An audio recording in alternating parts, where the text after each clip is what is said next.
What's up, folks?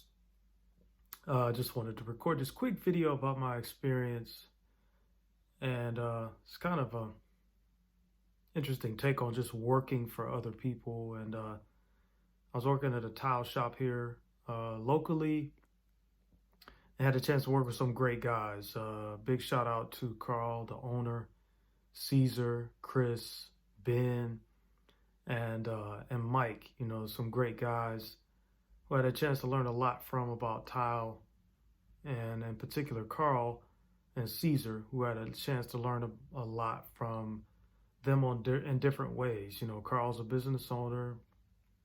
You know, he's been out in the business world for quite some time, and you know, he was generous enough to take me in. And I told him, you know, it's been a while since I've been in a tile or flooring business, and my math skills were not up to par. And he took me on anyway. So thank you, Carl, for that. And it's largely because of that job and the other job I have working for a herbalist that I know I have to really get back. And I've already started the process of, you know, getting back to getting like a math tutor or somebody that can really help me get on point with my math skills, because that was just an area that when I was in high school or when I was in school in general was not a strong area for me at all. And I just got by, you know, pretty much like every year after the sixth grade in school, I got by every year knowing that I really didn't, you know, really get or comprehend a lot of the material or the information, because I just developed some very bad habits when I was in school. And a lot of it was around, you know, excuse me for my camera work, a lot of it was around my notes and how poorly I take notes. And then the fact that I just didn't trust the notes that I was taking, which is not good, needless to say.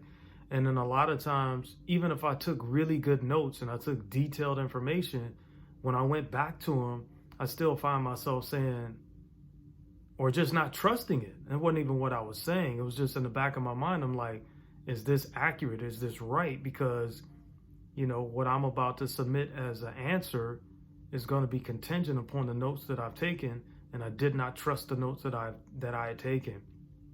You know, whether I wrote the notes really well or they were sloppy and hard to read. And you know, and most of the time I wrote them well enough to where I could read them, but I still didn't trust what I wrote down. And that caused a lot of upsets here, you know, in these two recent jobs. And it's been a struggle. I'm not gonna lie, it's been fucking hell on earth to get through that. And you know, just had some moments where I was just like damn near in tears, you know, just frustrated. Like, how did I allow myself and my life to get to this point, you know? And at times I find myself wondering, why do I feel compelled to share this information with people on my YouTube channel? It's only because my sharing this is in the hopes that it will free somebody else up to the point where they don't have to go through the same shit that I've gone through. And I'm going to tell you this straight up as a parent. You know, if you have children that are just getting by in school and you can kind of sense that they're not getting the information, but maybe either they're getting, you know, by well enough to where they can escape to the next grade, or maybe their teachers are just being easy on them and allowing them to go to the next grade knowing that they don't have the material down. Don't do that to your children. Even if it means that they hate you for a while, believe me, trust me, they'll love you later. It's better that they hate you now and love you later, if they so choose to, which I assert that they probably will, because it'll make their life so much easier, and they'll have a lot less stress and a lot less heartache and a lot less frustration from knowing that they know the material. You know what I'm saying? Whether it's trying to figure out square footage or figure out ratios when it comes to making herbal tinctures or whatever, you know, this shit has been humiliating at times. And today I just find myself sitting in the car thinking to myself, like, yo, dude, how did you allow yourself to get to this point? You know, why? Why did you make these choices? Why did you allow yourself to not get the information you needed so you could be empowered in life and get everything you wanted for yourself? You know? Don't do it, man. Make sure your children know what they need to know. And You know, Caesar, that brother was just very patient, just down to earth cat. And he was always trying to help and show me support, even if we were busy and, you know, customers were there and I'm asking him questions in the middle of writing up an order. He was doing everything he could to support me, you know, and Carl did the best he could to help me as well. And at a certain point, it's like, yo, you got to be able to stand on your own 2 feet because people are not going to be there to hold your hand the entire time. That's just not the way life works. And that's why making sure that the young people in your life, your children, have the fundamentals, the basics down so that they can really be empowered in the choices that they make in life and not have this crippling handicap, because that's literally what it is. I mean, it's like when I graduated high school, I was pretty much the equivalent of being functionally illiterate. You know, I know I'm an intelligent person. I know I'm smart, and I know I can learn. I love to learn, actually. That was one of the biggest discoveries I made after school, was how much I love to learn, how much I don't love to read, but I do enjoy it, you know. I just like to get into a good rhythm when it comes to reading. The biggest thing that's there for me when it comes to reading sometimes is the fact that when I come across some great content, I'll stop and I'll be like, oh my God, I want to talk to somebody about that. We need to have a discussion about this paragraph right here or this page, you know. So if anything, the biggest thing that's there for me is like joining a book of the month club or something like that. You know, that's like huge, just so I could really be in conversation with other people that, you know, love to talk about economics or relationships, finance, business, health and wellness. Those are all things that that are just fascinating and amazing topics, and law. You know, I love learning about those various things, and you know, being able to be in a group discussion to talk about those things would be like really cool, or have like a book of the month and that kind of thing. So that's, if anything, that's one of the things I'm taking on, is to find a book of the month club that I can join to be able to share ideas with people like that, you know, and something that actually fits my schedule. But above all else, yeah, what can I say? When you're out here in life and you're attempting to learn the necessary skills you need to learn so you can be effective in your occupation, it's vital to have it down to where you have the experience of being competent, confident, and able to really, you know, and competent, if I didn't say that, you know, to complete your job and to complete it powerfully. That's one of the greatest satisfactions I've ever experienced in life, is knowing that I was there and I showed up powerfully and I made a difference because I knew what the hell I was doing.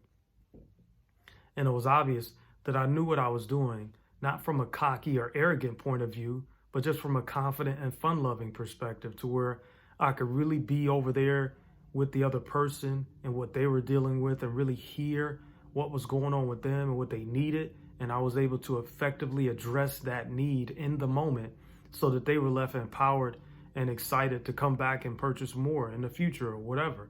You know what I'm saying? I know what I can do. I know my contribution level, and I know my commitment to, you know, being in integrity and making sure that, you know, I'm standing up powerfully and I'm being a clearing for workability, you know. And when that doesn't show up, it's been heartbreaking, you know. So especially when you know you can do the work. So just to complete that, you know, as far as like Tyler Marble Outlet, I'm just gonna go ahead and give them a shout out. I don't think they'll mind.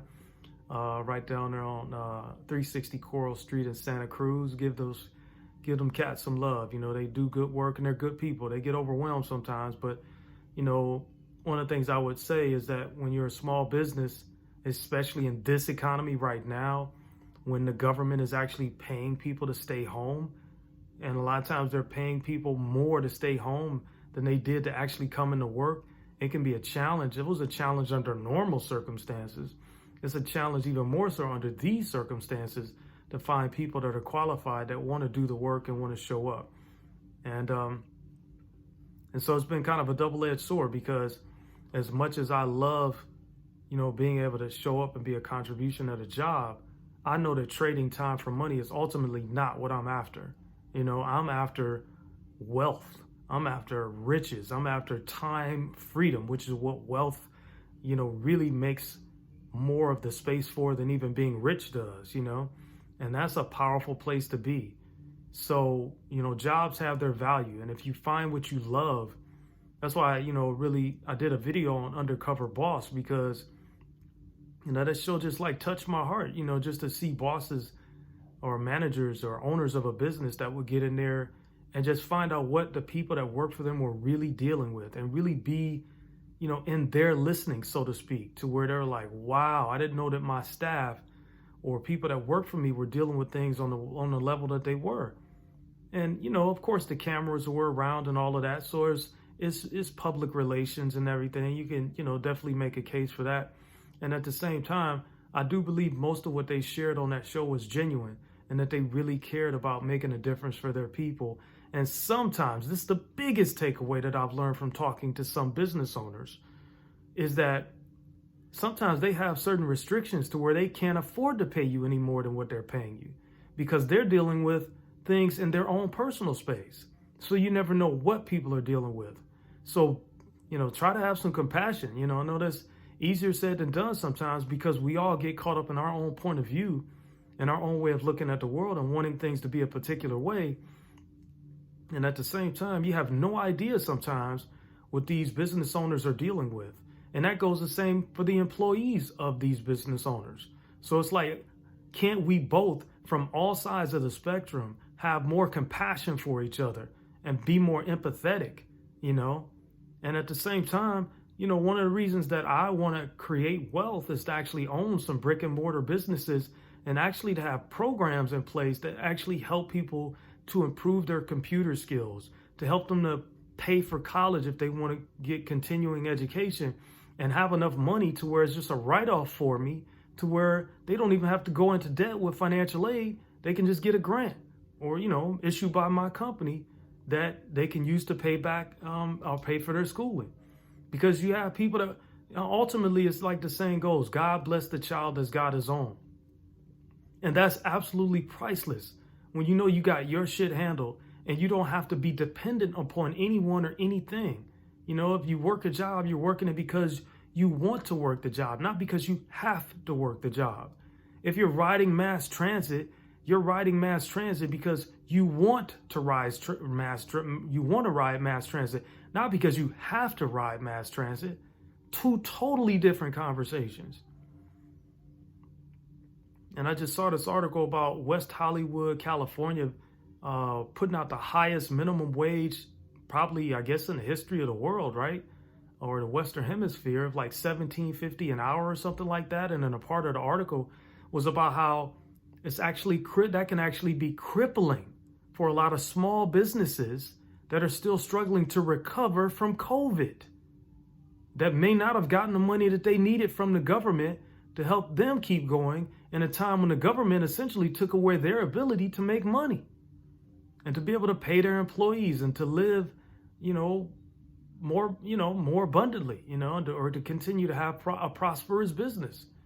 And now you're going to put $17.50 an hour on small businesses in West Hollywood, California. It's a trip, man. And to me, it just seems like, and I was talking to a vendor today at Tyler Marble Outlet from Italy, and he was talking about the cargo ships and how they're actually paying them to keep the ships out in the ocean or whatever. It was something he was saying around there where it's like they're basically incentivizing these people to not bring the merchandise in terms of the people, I guess, on the actual ports in a different chain of command. They're actually incentivizing them to not bring this stuff in that will actually help the economy to get back on its feet.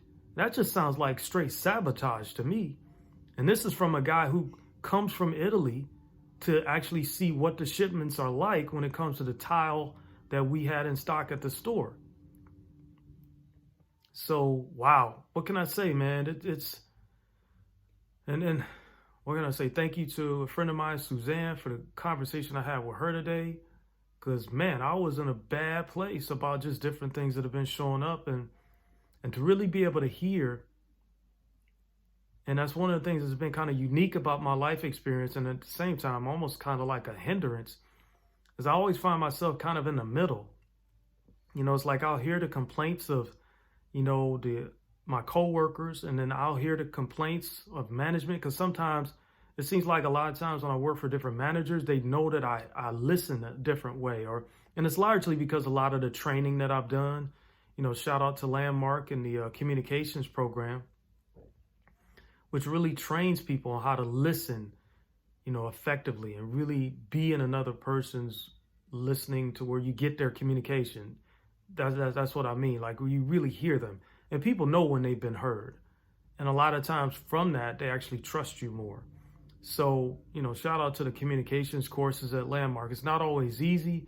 And at the same time, that's what your community is for, is to reach out and get clear and to get back in action, whatever your community is, use that community to stay empowered so you can continue to make a difference in life. So that's all I really wanted to share on this. And again, thank you so much to the amazing fellas over there.